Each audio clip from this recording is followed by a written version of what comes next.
कहानी की शुरुआत होती है एक काल्पनिक शहर में जहां वैन डर कोय परिवार का राज चलता था। इस परिवार की मुखिया थी हिल्डा और इसके अलावा उनके परिवार में था उसका भाई गिडियन, बहन मेलेनी और मेलेनी का पति ग्लेन। जो भी इस परिवार के खिलाफ आवाज उठाता उसे लोग चींटी की तरह मसल देते थे। अपनी दहशत का आतंक फैलाने के लिए वो हर साल द कलिंग नाम की बलि चढ़ाते, जिसमें 12 क्रांतिकारियों को इकट्ठा करके सबके सामने बेरहमी से मार दिया जाता। इसके बाद हम बॉय नाम के एक छोटे से लड़के को देखते हैं जो अपनी माँ और बहन मीना के साथ रहता था। दोनों भाई बहन में बहुत प्यार था और वो अक्सर मिलकर वीडियो गेम्स खेला करते। पर एक दिन उनके हंसते खेलते परिवार को नजर लग गई जब कोई परिवार ने उन्हें बंदी बना लिया। फिर कलिंग सेरेमनी के दौरान बॉय की माँ और बहन को उसकी आंखों के सामने ही तड़पा तड़पा कर मार दिया गया। इसके बाद बॉय पर भी तरह तरह के अत्याचार हुए और उसकी जीभ काटकर उसे एक पेड़ से उल्टा लटका दिया गया। बॉय को लगा कि वो मर जाएगा, पर तभी अचानक एक मार्शल आर्ट्स योद्धा वहां आया और उसने बॉय की जान बचाई। इस योद्धा को शैमन के नाम से भी जाना जाता था।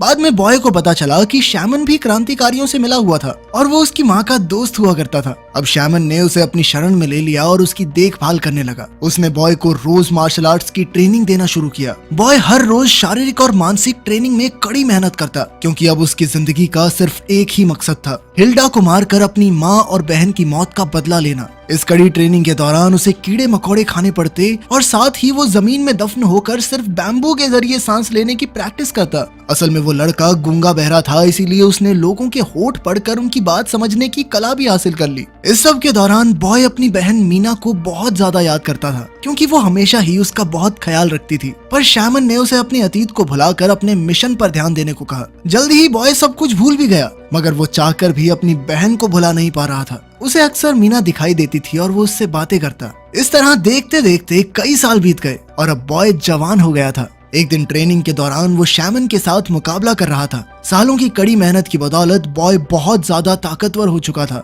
और अब वो शैमन को हराने ही वाला था कि ऐन वक्त पर उसे मीना दिखाई दी, जिससे उसका ध्यान भटक गया और वो हार गया। ये देखकर शैमन को बहुत गुस्सा आया और उसने कहा कि बॉय अब भी पूरी तरह तैयार नहीं है। खैर, फिर एक दिन वो दोनों पास के शहर में गए, जहां बॉय की मुलाकात एक सुंदर सी लड़की से हुई जो कि फूल बेच रही थी। उस लड़की ने बॉय को एक फूल दिया, जिसे देखकर बॉय को बहुत अच्छा महसूस हुआ। मगर तभी सरकारी फौजियों ने वहां आकर आम लोगों पर हमला बोल दिया। तब पता चला कि वो यहाँ कलिंग सेरेमनी में बलि के लिए लोगों को पकड़ने आए थे। ये देखकर बॉय और शैमन तुरंत ही छिप गए। कुछ ही देर में भीड़ में से एक लड़की ग्लेन को कोय परिवार के हाथों की कठपुतली कहकर बुलाने लगी। तब ग्लेन ने गुस्से में उस पर बंदूक चला दी, पर गलती से गोली किसी और को लग गई। इससे अचानक वहां हंगामा हो गया और लोगों ने सैनिकों पर हमला बोल दिया। तब गिडियन ने वहां एक हेलमेट पहने हुए योद्धा को बुलाया, जिसका नाम था जून 27। जून 27 ने वहां आते ही सैनिकों पर हमला करने वालों को बेरहमी से मार डाला और अंत में वहां सिर्फ 6 लोग ही जिंदा बचे। ये देखकर बॉय को अपने बचपन का वो भयानक दिन याद आ गया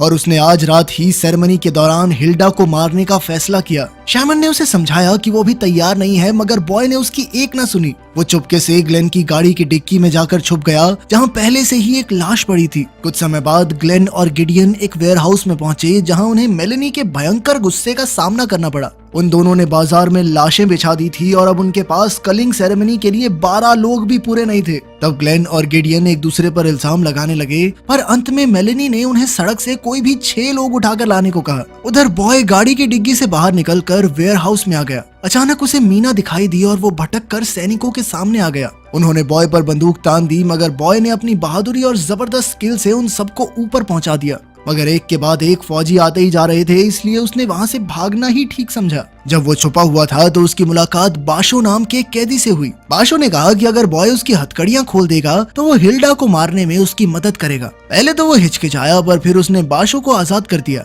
इसके बाद उन दोनों ने मिलकर वेयरहाउस के सभी फौजियों को मार गिराया। फिर उन्होंने ग्लेन को भी धर दबोचा और उससे हिल्डा का पता पूछा। तब ग्लेन ने कहा कि वो कोय परिवार के साथ अपने महल में कलिंग सेरेमनी का जश्न मनाएगी। फिर ग्लेन ने उनसे अपनी जान की भीख मांगी, पर बाशो ने गलती से उस पर आरी फेंक दी, जिससे ग्लेन की मौके पर ही मौत हो गई। खैर, फिर वो दोनों वेयरहाउस से निकलकर क्रांतिकारियों के खुफिया अड्डे पर पहुंचे। तभी अचानक बेनी नाम के एक आदमी ने बॉय पर बंदूक तान दी, पर बाशो ने उसे समझाया कि बॉय उसका दोस्त है। फिर बाशो ने बेनी को गले लगाया और पूछा कि बाकी सब कहाँ हैं। तो बेनी ने कहा कि सरकारी फौजियों ने वहां आकर सबको मौत के घाट उतार दिया। जब बाशो को पता चला कि जिस लड़की से वो प्यार करता था वो भी मारी गई तो वो फूट फूट कर रोने लगा। इसके बाद वो तीनों हिल्डा के महल में घुसने का प्लान बनाने में जुट गए। बॉय ने शेफ की कॉस्ट्यूम पहनी और बाकी दोनों ने गार्ड्स का भेष बना लिया। इसके बाद बॉय शेफ बनकर महल में घुसा तो उसे एक बार फिर से मीना दिखाई दी। मीना ने उसे मैकरून्स खाने को कहा। जैसे ही बॉय ने वो मैकरून्स खाए तो उसके होश ही उड़ गए, क्योंकि उसने आज तक इतना स्वाद खाना नहीं खाया था। और तभी बाशो ने उसे अपने मिशन पर ध्यान देने को कहा। इसके बाद बॉय किचन में गया और उसने अपनी यूनिफॉर्म उतार दी। रसोई में मौजूद बाकी लोगों ने उसे देखा तो बॉय ने चाकू को हथियार बनाकर सबका मुकाबला किया। फिर उसने चीज ग्रेटर की मदद से एक एक की खाल तक उधेड़ दी। सबको मारने के बाद बॉय डाइनिंग हॉल में गया और एक गार्ड को मार डाला। फिर उसने हिल्डा को टेबल पर बैठे देखा और एक ही झटके में उसका सर धड़ से अलग कर दिया। चारों ओर शोर मच गया और बॉय ने हिल्डा का सर उठाया, पर तब उसे एहसास हुआ कि ये हिल्डा थी ही नहीं। तब गिडियन फौजियों के साथ वहां पहुंचा और कहने लगा कि वो जानता था कि कोई हिल्डा को मारने की कोशिश करने वाला है और इसीलिए उसने ये जाल बिछाया था। इसके बाद गिडियन ने जून 27 को बुलाया और वो बॉय के साथ दो दो हाथ करने लगा। उन दोनों में जबरदस्त लड़ाई शुरू हो गई और अंत में बॉय ने उसका हेलमेट उतार दिया। उसका असली चेहरा देखते ही बॉय का ध्यान भटक गया और जून 27 ने मौके का फायदा उठाकर उसे बेहोश कर दिया। कुछ देर बाद जब बॉय को होश आया तो वो एक कुर्सी से बंधा हुआ था। जून 27 ने कहा कि अगर वो शैमन का पता बता देगा तो वो उसे रिहा कर देगी, मगर बॉय ने ऐसा करने से साफ इनकार कर दिया और जून 27 गुस्से में वहां से चली गई। बाद में गिडियन ने वहां आकर बॉय को बताया कि हिल्डा शैमन से डरती है, इसीलिए वो मासूम लोगों की जान लेती रहती है। गिडियन अब इस खून खराबे से तंग आ चुका था, इसलिए गिडियन ने बॉय को कहा कि प्लीज भाई पता बता दे उसका, ताकि हिल्डा उसे मार कर ये सब बंद कर दे। पर बॉय टस से मस नहीं हुआ। अब कोई चारा नहीं था, इसलिए गिडियन बॉय को एक खास कमरे में ले आया, जहां उसे बांधकर उसकी गर्दन पर बिजली का झटका देने वाला कॉलर बांध दिया गया। तब मेलेनी ने उसे कहा कि उसने मेलेनी के पति ग्लेन को मारकर बहुत बड़ी गलती की और इसकी सजा उसे सबके सामने स्टेज पर मिलेगी। जल्द ही हिल्डा भी स्टेज पर आकर भाषण देने लगी, पर अचानक वो अपना मानसिक संतुलन खो बैठी और उसने भीड़ पर ही बंदूक तान दी। पर इससे पहले कि कोई हादसा होता, मेलेनी तुरंत आकर हिल्डा को वहां से ले गई। इसके बाद सेरेमनी की शुरुआत हुई और बंदियों को एक एक करके मौत के घाट उतारा जाने लगा। बॉय के हाथ बंधे हुए थे और यहाँ से भागने का कोई रास्ता नहीं था, पर उसकी बारी आने से पहले ही उसे याद आया कि गिडियन ने उसे चुपके से एक ब्लेड दिया था। बॉय ने उसकी मदद से अपनी रस्सी काटी और वहाँ से भागा, पर मेलेनी भी कम नहीं थी। उसने बॉय की गर्दन में झटके देना शुरू कर दिया, जिससे वो वहीं गिर गया। इसके बाद कार्टून बने लोगों ने उसे उठाकर एक टेबल पर रख दिया। फिर बकरी बना हुआ आदमी उसे हथौड़े से मारने ही वाला था कि उसने उन कार्टून्स पर हमला कर दिया। असल में ये आदमी कोई और नहीं बल्कि बाशो ही था। बेनी भी स्टेज पर ही था और उसने बॉय को एक बंदूक दी। इसके बाद वो तीनों मिलकर सैनिकों का सामना करने लगे। इसी बीच मेलेनी ने स्टेज पर आकर बॉय पर बंदूक चला दी, पर ऐन वक्त पर बेनी ने बीच में आकर अपने सीने पर गोली खाई। आखिरकार उसने बॉय की बाहों में दम तोड़ दिया। इधर मेलेनी ने बाशो को भी गोली मार दी थी। तब बॉय भागकर एक कार्टून के पीछे छिप गया और फिर उसने मेलेनी को एक कुर्सी पर बांध दिया। मेलेनी ने कहा कि पूरा देश इसे टीवी पर देखेगा और अंत में सब मेलेनी को एक शहीद मानेंगे, पर बॉय ने बिना उसकी बकवास सुने मेलेनी का सर धड़ से अलग कर दिया। फिर बॉय हॉल में गया जहां गिडियन जख्मी होकर जमीन पर पड़ा था। गिडियन ने बताया कि उसने गद्दारी की थी, इसलिए उसकी बहन मेलेनी ने उसे गोली मार दी। खैर गिडियन ने बॉय को एक चाबी दी, जिससे बॉय उस बंकर में घुस सकता था जहां हिल्डा छिपी हुई थी। अब बॉय गिडियन की जान भी लेने वाला था कि तभी उसे मीना दिखाई दी और उसने बॉय को रोक दिया। उसने कहा कि गिडियन ने उस वक्त बॉय की मदद की थी जब उसके साथ कोई नहीं था, पर बॉय ने मीना से कहा कि तुम असली हो ही नहीं, क्योंकि मेरी बहन तो मर चुकी है। ये सुनते ही मीना गायब हो गई और बॉय ने गिडियन को बेरहमी से मार डाला। इसके बाद वो उस बंकर तक पहुंचा जहां हिल्डा छिपी हुई थी। हिल्डा ने दरवाजे की स्क्रीन पर आकर कहा कि अगर वो अंदर घुसा तो बेवजह मारा जाएगा। तब बॉय ने उसे अपने बचपन की एक ड्राइंग दिखाई जो उसकी बहन मीना ने बनाई थी और कहा कि मैं बेवजह यहाँ नहीं आया। वो ड्राइंग देखकर हिल्डा सुन्न हो गई और उसने अचानक स्क्रीन बंद कर दी। इसके बाद बॉय ने बंकर का दरवाजा खोला और कई सैनिक उसके सामने खड़े थे। किसी ने गोली नहीं चलाई और जून 27 ने कहा कि हिल्डा उसका इंतजार कर रही है। वहाँ बॉय ने देखा कि कोई परिवार की एक बड़ी सी तस्वीर में वो भी मौजूद था और ये देखकर वो हक्का बक्का रह गया। तभी उसे अपने अतीत की घटनाएं याद आने लगी और उसे याद आया कि हिल्डा ही उसकी माँ है। हिल्डा ने उसे गले लगाकर कहा कि वो इतने सालों से उसे ढूंढ रही है। तब हम देखते हैं कि कई साल पहले बॉय आम लोगों के साथ नहीं बल्कि शाही परिवार के साथ था। हिल्डा ने उसे बंदूक देकर शैमन और उसके परिवार को मारने को कहा, पर बॉय ने घबराकर शैमन की पत्नी और बेटी पर गोली चला दी।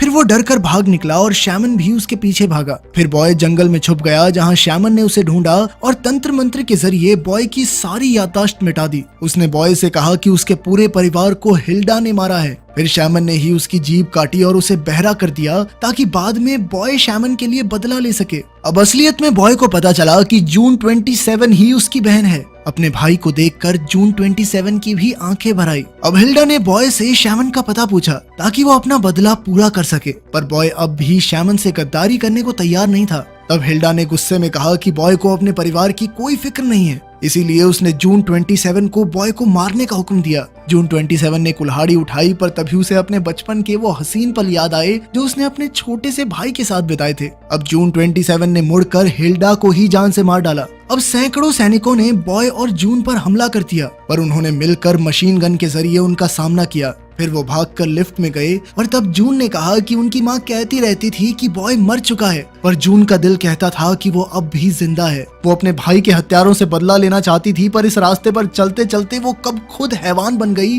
उसे पता ही नहीं चला। खैर, फिर दरवाजा खुला और वो बाहर आकर शैमन से मिले। शैमन ने कहा कि मिशन अभी पूरा नहीं हुआ। वो चाहता था कि बॉय अपनी बहन को भी मार डाले, पर बॉय ने कहा कि अब जून ही उसका परिवार है। ये सुनकर शैमन ने गुस्से में उस पर हमला कर दिया। उसके इस वार से जून को गहरी चोट लगी तो बॉय ने गुस्से में शैमन पर वार किया, पर शैमन उसके हर दाव पेच से वाकिफ था। लेकिन बॉय रुका नहीं और अंत में शैमन का नेकलेस निकालने में कामयाब रहा। उस नेकलेस के ही एक नुकीले पत्थर से उसने शैमन का गला चीर कर उसे मार डाला। फिर उसने अपनी बहन को कंधे पर उठाया और उसे बाहर ले आया। अंत में हम देखते हैं कि उन्होंने बचपन में हमेशा एक दूसरे की रक्षा करने का वादा किया था और आज ये वादा पूरा हुआ। अगर वीडियो पसंद आई तो लाइक कर देना, चैनल को सब्सक्राइब कर देना। मिलते हैं अगली वीडियो में।